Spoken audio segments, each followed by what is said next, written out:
તો અમદાવાદના ફતેવાડી વિસ્તારમાં ગંદકીનું સામ્રાજ્ય, ગટરના ગંદા પાણી બેક કરતા સ્થાનિકો મુશ્કેલીમાં. છેલ્લા ઘણા સમયથી સ્થાનિકો વેઠી રહ્યા છે મુશ્કેલી. રમઝાન માસ દરમિયાન સ્થાનિકોએ જાતે કર્યું હતું પુરાણ. ગટરના ગંદા પાણી રસ્તા પર ફરી વળતા ઘરે ઘરે બીમારી. તંત્ર જલ્દી સમસ્યાનું નિવારણ લાવે તેવી રજૂઆત.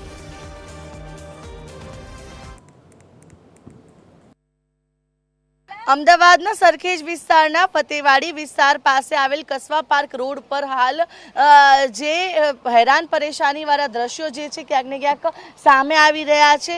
જોઈ શકાય છે કે કહેવાતા સ્માર્ટ સિટી અમદાવાદની અંદર આ વરવી વાસ્તવિકતા છે કે ગટરના ગંદા પાણી રસ્તા પર ભરાઈ રહ્યા છે અને આ જ રસ્તામાંથી પસાર થવા માટે સ્થાનિકો છે કે જે મજબૂર બની રહ્યા છે. કસવા પાર્ક આવેલું છે, ત્યાં ઘણા બધા મકાનો આવેલા છે ને અહીંયાથી અવર જવર કરવાનો મુખ્ય માર્ગ માત્ર આ એક જ માર્ગ છે. કોઈ પણ ઇમરજન્સી સર્જાય તો આ જ પ્રકારના રસ્તામાંથી પસાર થવા માટે લોકો જે છે, સ્થાનિકો જે છે તે મજબૂર બની રહ્યા છે. આ પહેલાં જ્યારે રમઝાન મહિનો ચાલી રહ્યો હતો, મહિલાઓ દ્વારા જાતે જ અહીંયા રસ્તો બનાવવામાં આવ્યો જેથી કરીને આ પ્રકારની મુશ્કેલી ન સર્જાય અને આવા ગંદા પાણીમાંથી તેમને પસાર ન થવું પડે. પરંતુ હજુ સુધી સમસ્યાનો કોઈ ઉકેલ નથી આવ્યો. અનેક રજૂઆતો કરવામાં આવી છે. જે સ્થાનિકો છે બીમારીમાં સપડાઈ રહ્યા છે. સ્થાનિકો સાથે વાતચીત કરીશું. કેટલા સમયથી આ મુશ્કેલી છે અને કેટલા હેરાન પરેશાન? આ બહુ ટાઈમ એક મહિનાથી અમે હેરાન છે. 5 વર્ષથી અમારે 5 વર્ષથી બહુ હેરાન પરેશાન થઈ રહ્યા છે અમે. અને ગટરના પાણીથી અમારા આ બેન બી બહુ બીમાર થઈ ગયા છે.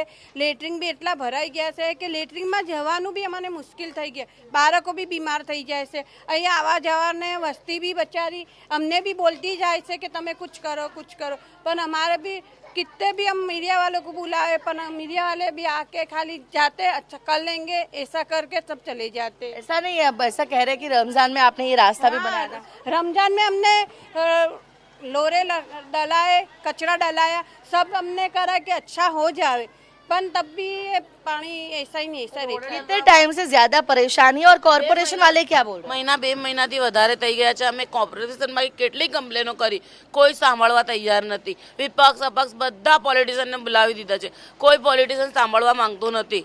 આમથી મારે રાત્રિથી 30 વામીડો થઈ ગઈ છે. અત્યારે મને પણ એડમિટ કરવાની વારો આવી ગઈ છે. એટલી મારી હાલત ખરાબ છે. બહુ થકી ગયા છે. કોઈ નમાજી અહીંયાથી જાય, આ ડ્રેનેજ પ્રોબ્લેમ એટલી છે ને કે એના ઉપર પાણી જાય ને ઘર જવા નહાવું પડે એટલી પ્રોબ્લેમ છે કે આના પહેલાં ઘરમાં તો બોળમાં પણ કાળું પાવડી આવી ગયું છે. બોળ પણ બીગડી ગયા છે. આમાં અમારે પીવાતા પાણી તરથી અમે હેરાન થઈ ગયા છે કે અહીંયા એટલો કાદવ છે કે વધારે મચ્છર, ગંદકી. અમારા નાના નાના બાળકો એટલા બીમાર પડે છે કે કોઈ મહેમાન પણ અમારા આવવા તૈયાર નથી થતો આ ગંદકી જોઈને. ને આવે જવા જે રસ્તાવાળા હોય છે ને એ બધા અમને વધારે ગાડીઓ બોલે, બધા કરે. કેટલી પ્રાઇવેટ પણ અમે બોલાવીને કરાવી ચૂક્યા છે. કોર્પોરેશન વાળોને એટલું કીધું, વિડીયો બનાવીને પછી છોડ્યા, પણ કોઈ કોર્પોરેશન અધ્યક્ષ સુણવા માંગતો નથી. આ ડ્રેનેજ પ્રોબ્લેમ સોલ્યુશન થઈ જાય ને એટલી અમારી માંગણી છે. બિલકુલ, એટલે કે અહીંયા જોઈ શકાય છે કે રહેણાંક મકાનો આવેલા છે. ઘણા બધા સ્થાનિકો અહીંયા રહે છે અને મુખ્ય ઘરની બહાર નીકળતા જ તેમને આ ગંદકીનો સામનો કરવો પડે છે.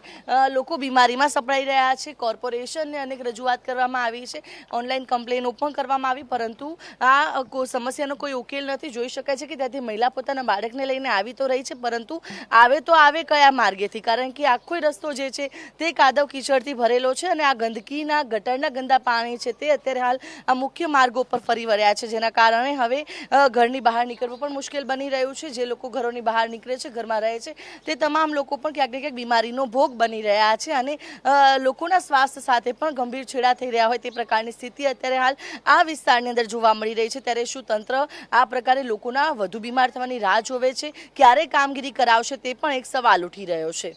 કેમેરા પર્સન યજ્ઞ મોહન સાથે આયુષ યાજ્ઞ, TV 13 અમદાવાદ.